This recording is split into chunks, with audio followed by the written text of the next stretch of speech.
In this video for section 7.2, we're going to introduce the idea of a sampling distribution. Whenever decisions are based on sample data rather than an entire population, there are questions about the sample results.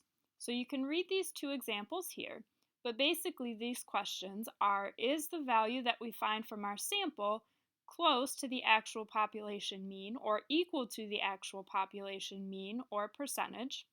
And then the second question is, did we sample enough people or items to give us a good estimate of the population mean or percentage? So anytime we're taking a sample from a population, there are many possible samples that we could select. Each sample will contain different items, or it would be a different group of people. Because of this, the sample means for each possible sample could be different, or will be different, or the percentages would be different. We would get different values depending on who we ended up with in our sample. And the sampling distribution describes the distribution of possible sample outcomes. So for example, we could get different values for the mean depending on who was in our survey. If we happen to get a lot of high spenders, then we would get a higher value for the mean. If we happen to get a lot of people who didn't want to spend a lot of money on their vacation, then we would get a lower value for the mean. So let's look at Theorem 3. It says if a population is normally distributed with mean mu and standard deviation sigma, the sampling distribution of the sample mean is also normally distributed with a mean equal to the population mean.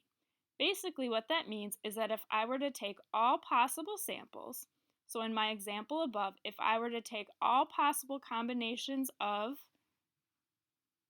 780 people who were on vacation and calculated the mean of each, and then if I were to take the average of those averages, I would get the population mean.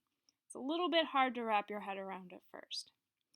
Now for the standard deviation is equal to the population standard deviation divided by the square root of the sample size.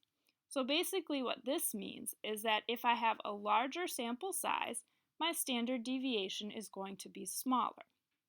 So an example that can help you think about that is, would it be likely to find somebody who was spending $5,000 a day on their vacation if 318 was the average? Well, it wouldn't be that likely, but it would be possible that somebody with a lot of money was spending a lot of money on their vacation. But if I were taking a sample of 780 people, would it be likely that I would find an average of $5,000 given that the actual population average was around $300? Well, that would be pretty unlikely because it would be kind of unlikely to find one very high spender, but it would be really unlikely that I would happen to get a group of 780 who were all very high spenders. That would be much less likely.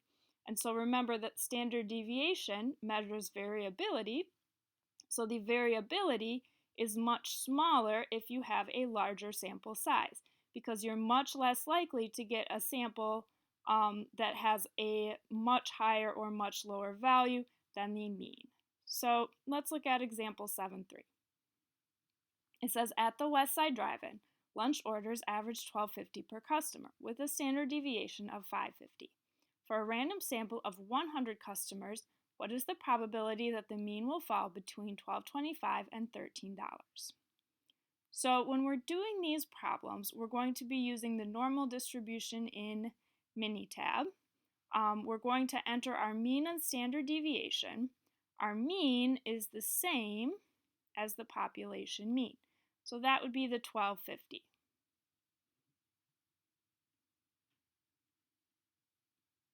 Our standard deviation, we have to make a correction for the sample size. So my standard deviation here is $5.50, and I have a random sample of 100 customers. So I'm going to divide $5.50 by square root of the sample size, which in this case is square root of 100. Square root of 100 is 10, and so this is going to give me a value of 0.55. Now, most of the time with this, you're going to get a decimal value that has many more decimal places on your calculator. You should try to keep 4 digits after the decimal point if there are more decimal values here. Just because if you round it too abruptly, then you could get a slightly incorrect answer in Minitab and the homework would mark that wrong. So I have my value of my mean, I have my standard deviation. This is going to be a x value problem because I'm looking for what the probability that the mean will fall between these two x values. So I'm going to have x value 1, 12.25, and x value 2, $13. So let's go to Minitab. I'm going to go to probability, distribution plot, display probability, use normal. My mean was 1250, my standard deviation 0.55.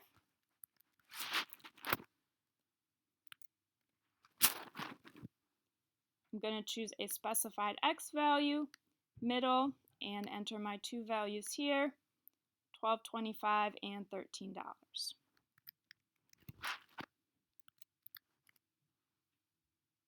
Then click OK.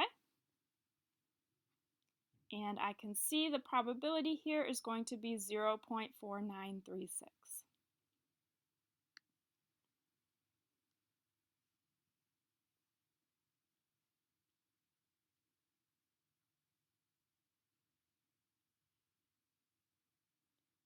The book shows using a formula for this. I recommend not using the formula. I recommend using Minitab for these problems. It's much easier.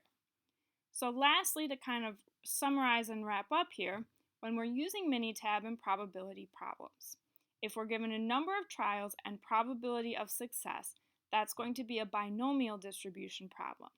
Mean and standard deviation is a normal distribution problem. And then you want to pay attention to if the problem is giving you a sample size. Then you need to adjust the standard deviation that you input into Minitab by taking the standard deviation and dividing by square root of the sample size.